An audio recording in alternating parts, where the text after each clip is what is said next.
panahon natin ngayon, kailangan nating alagaan ang ating sarili dahil health is wealth. Kaya subukan nating magluto ng nilaga na hindi natin igigisa sa mantika. Kaya naman, ihanda na natin ang ating mga gagamitin. Katulad ng pichay, hugasan muna natin ito at ang mais, balatan muna natin ito. Ang mais, putulin natin ito ng ganito kaliliit. Balatan din natin ang ating gagamiting patatas at hiwain ng ganito kalalaki. Maghanda din tayo ng sibuyas at saka ng bawang.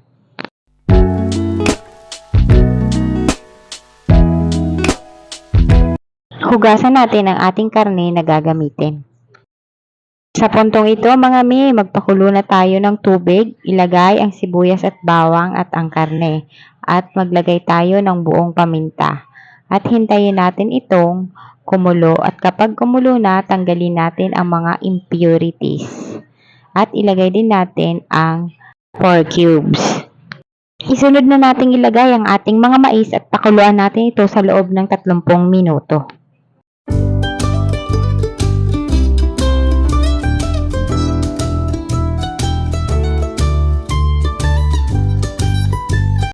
At pagkatapos ng 30 minuto, ilagay natin ang ating patatas at pakuluan ulit natin ito sa loob ng 10 minuto.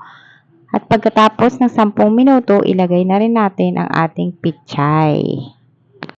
Tikman natin ito at dagdagan na lang natin ng patis kapag hindi pa tama sa ating panlasa. Ayan na nga mga mi, ang ating masustansya at walang mantikang nilagang baboy.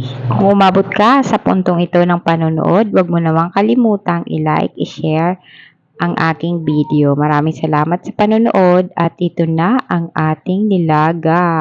Dagdagan na lang natin ng sausawang patis at saka may sili at tiyak na mabubusog tayo. Bye!